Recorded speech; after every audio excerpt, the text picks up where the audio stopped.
Hello សួស្តីអ្នកគ្នាជួបខ្ញុំម្សាទៀតហើយថ្ងៃនេះគឺយើងមក reaction នៅវីដេអូថ្មីមួយទៀតសម្រាប់វីដេអូនេះគឺជាវីដេអូ AI ទេដែល channel បងគាត់ឈ្មោះថា Wanda The Real Fan ហ្នឹងគឺគាត់ធ្វើវាឡើងអានេះគឺតាមចំណងជើងណាគឺចំណងជើងឈ្មោះលោកប៉ាហើយធ្វើដល់ AI remake mash up ហ្នឹងដូចយើងយកសម្លេងបងបណ្ដាទៅធ្វើជាវីដេអូមួយទៀតចឹងណាអ្នកនរគ្នាប្រកាសជាយល់ហើយព្រោះអីបងបណ្ដាគឺកម្រិតមកនិយាយទៅតម្រាំចេញមកបត់គឺវាយូរមែនតើអញ្ចឹងប្រហែលជា channel គាត់លក្ខណៈថាធ្វើខ្លួនឯងបដ ாய் បងគាត់យូរពេកយកសម្លេងគាត់ធ្វើខ្លួនឯងហ្មងណាហើយខ្ញុំក៏ចាប់អារម្មណ៍ទៅអញ្ចឹងក៏យកមក reaction ឲ្យអ្នកគ្នាអញ្ចឹងណាអញ្ចឹងកុំឲ្យខាតពេលយូរយើងមកស្ដាប់ទាំងអស់គ្នាគឺចំណងជើងមានឈ្មោះថាលោកប៉ាតោះ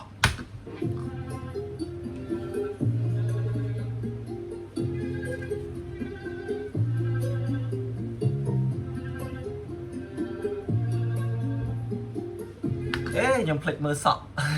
ចេះមិនសក់បងមិនដល់ទៅពេកខាងក្រោយអញ្ចឹងនេះអើយដល់កហ្មងខ្ញុំមិនចង់ធ្លាប់កិនចោលគោមកអាក្រក់មិនស្អាតដូចគេ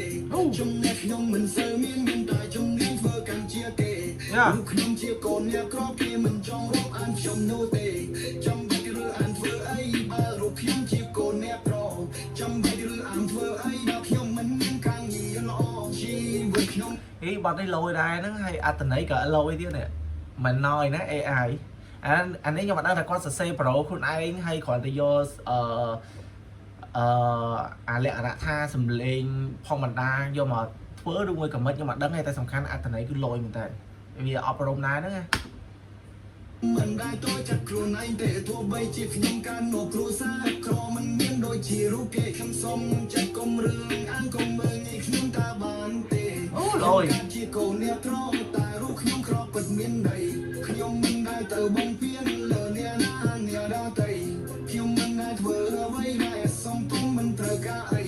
ជីវិតខ្ញុំត្រូវរៀនរស់ខ្ញុំរៀនរស់ឲ្យមានតម្លៃខ្ញុំក្រខ្ញុំស៊ូខ្ញុំទ្រាំខ្ញុំខំតែជីវិតខ្ញុំវាមិនទាន់មានផ្លាត់ការស៊ូយ៉ាងណាក៏នៅតែការជាទេជីវិតខ្ញុំសន្បាប់លេទេទ្រាំស៊ូខ្ញុំទ្រាំអត់ខ្ញុំទ្រាំហត់ក្នុងជីវិតតែខ្ញុំមិនរៀបផាយទេអូអត្តន័យអែមអត្តន័យកប់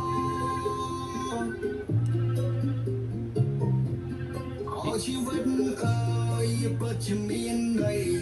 ទុំកើតមកចំគ្រួសារក្រក្រៃបាត់តែប្រាប់ថាបូនឲ្យខំប្រឹងបាស្រឡាញ់អីគឺនឹងកុំស្ដាប់សំដីគេយោកុំទួយចិនរស់សំដីគេមិននិយាយបានទេយ៉ាសុំតូដែលធ្វើឲ្យកូននឹងបាជាមួយប៉ាតែកូនប្រាប់ប៉ាវិញថាប៉ាគឺជា superstar យ៉ា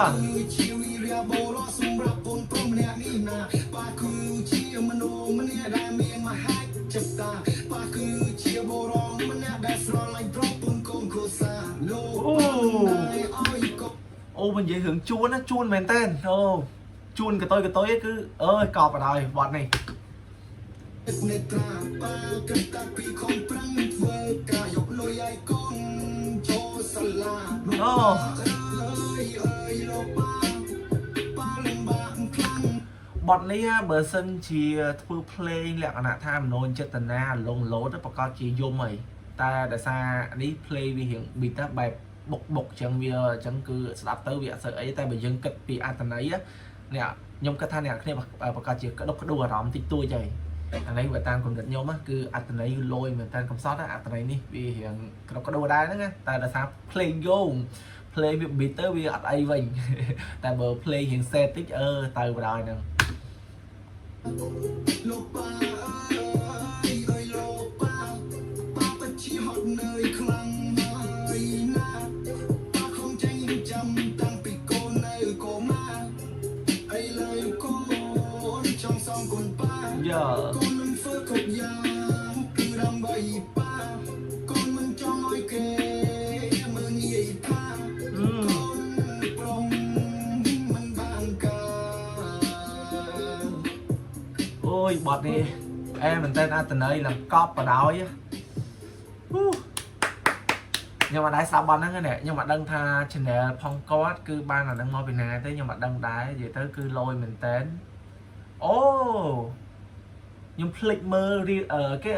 ក្នុង description ផងគាត់នេះមាន original song ទៅអូបទចម្រៀងហ្នឹងផលមួយខែហើយខ្ញុំអត់ដឹងនេះផលឲ្យ channel original គេធ្វើបទចម្រៀងហ្នឹងខ្ញុំមិនចង់ឈ្នះមិនចង់ឆ្លុកកញ្ចក់នេះMr. Darren អូគាត់យកផុសតដែរតែគាត់ដាក់ caption ដាក់អីដាក់ឲ្យលក្ខណៈថានេះឲ្យគេដែរតាអូចឹងមិនចេះឆ្ងល់បទហ្នឹងខ្ញុំអាចស្ដាប់ទេនេះប្រហែលជាគាត់ធ្វើខ្លួនឯងមិនដឹង